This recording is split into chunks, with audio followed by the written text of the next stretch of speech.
গণ অভ্যুত্থানে যারা হতাহত হয়েছেন তাদের তালিকা তৈরি করে প্রয়োজনীয় সহায়তার লক্ষ্যে অন্তর্বর্তীকালীন সরকার ইতিমধ্যেই নানা উদ্যোগ গ্রহণ করেছেন। এটি অবশ্যই একটি ইতিবাচক পদক্ষেপ। তবে গণ অভ্যুত্থানে যারা হতাহত হয়েছেন তাদের পরিবারের সদস্যদেরকে রাষ্ট্রীয় আয়োজনে সম্বর্ধনা দেওয়া হলে, রাষ্ট্রীয়ভাবে সম্মান জানালে কিছু সময়ের জন্য হলেও হতাহতদের পরিবারগুলো হয়তো একটু মানসিক সান্ত্বনা পাবেন। এ ধরনের উদ্যোগ গণ অভ্যুত্থানে চেতনাকে আরও শানিত করবে বলে আমার বিশ্বাস।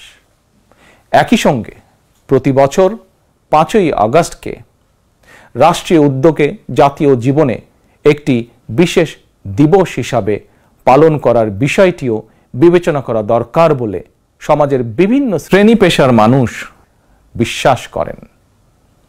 আমি এ প্রসঙ্গে আরও একটি বিষয় সরকারের দৃষ্টি আকর্ষণ করতে চাই।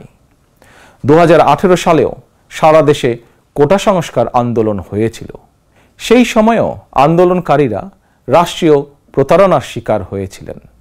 গণহত্যাকারী হাসিনা আন্দোলনকারীদেরকে সেই সময়েও নির্মমভাবে দমন করতে চেয়েছিল, দমন করেছিল।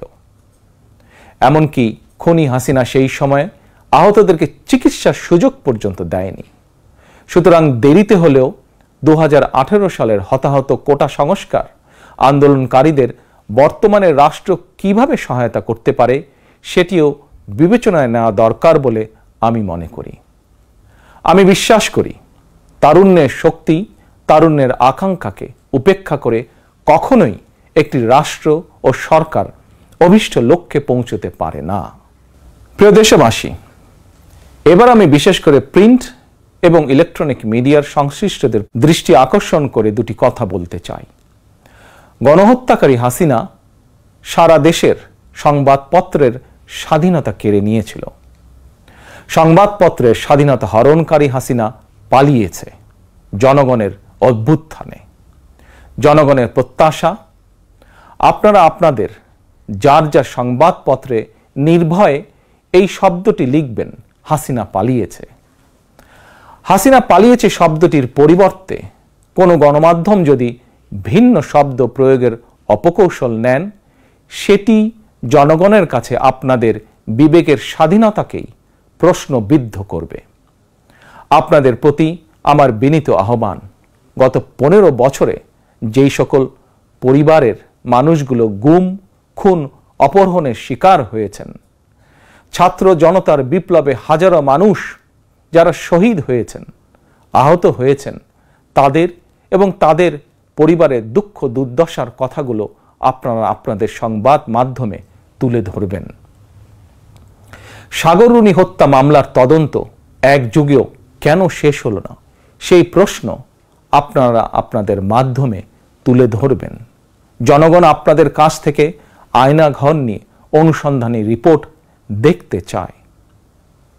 হাসিনা দেশটাকে লুটেরার রাষ্ট্রে পরিণত করেছিল। জনগণ দুর্নীতির সেই সব চিত্র প্রতিদিন আপনাদের সংবাদপত্রে, গণমাধ্যমগুলোতে দেখতে চায়। গণহত্যাকারী খুনি হাসিনা প্রতিবার কিভাবে জনগণের ভোটকে ডাকাতি করে নিয়ে গিয়েছিল, গণমাধ্যমে প্রতিদিন সেই সব চিত্র তুলে ধরে বিশেষ অনুষ্ঠান প্রচারের আহ্বান জানাই আপনাদেরকে। গণমাধ্যমে হাসিনার অপকর্ম ফ্রেমবন্দি থাকলে ভবিষ্যতে আর কেউ হাসিনার মতন ভোট ডাকাতি, গণহত্যায় লিপ্ত হতে সাহস করবে না, যা বাংলাদেশের ভবিষ্যৎ গণতন্ত্রের ভিতকে মজবুত করবে এবং ক্ষমতাসীনদেরকে স্বৈরাচারী আচরণ থেকে বিরত থাকতেও বাধ্য করবে। এবার আমি সারা দেশে বিএনপি এবং এর অঙ্গ ও সহযোগী সংগঠনের সর্বস্তরের নেতা, কর্মী, সমর্থক, শুভাকাঙ্ক্ষীদের প্রতি আহ্বান জানিয়ে বলতে চাই, রাষ্ট্র সংস্কারের পথ ধরে অন্তর্বর্তীকালীন সরকার যথাসময়ে জাতীয় নির্বাচনের তারিখ ঘোষণা করবে। সেই নির্বাচনে জনগণের রায় পেতে জনগণের মন জয় করুন। জনগণের বিশ্বাস, আস্থা এবং ভালোবাসা অর্জন করুন। জনগণের সুখে দুঃখে জনগণের সঙ্গে থাকুন, পাশে থাকুন, জনগণকে সঙ্গে রাখুন। ধর্ম, বর্ণ পরিচয়ের কারণে কেউ যাতে অনিরাপদ বোধ না করেন, দায়িত্বশীল এবং জনপ্রিয় দল বিএনপির একজন নেতা, কর্মী, সমর্থক হিসাবে সেটি আপনাদেরকে নিশ্চিত করতে হবে। সেটিকে নিশ্চিত করুন আপনারা। পরিশেষে আমি আরও একটি বিষয় উল্লেখ করতে চাই। গণহত্যাকারী হাসিনা পতনের আন্দোলনে দেশে ছাত্র জনতার পাশাপাশি প্রবাসী বাংলাদেশিরাও বিশেষ অবদান রেখেছেন। দেশে যখন মত প্রকাশের স্বাধীনতা রুদ্ধ করে দেওয়া হয়েছিল, প্রবাসীদের মধ্যে একদল সাহসী মুখ প্রবাস থেকেই জনগণের সামনে হাসিনার দুঃশাসনের ইতিবৃত্ত তুলে ধরে গণ আন্দোলনে সামিল থেকেছেন।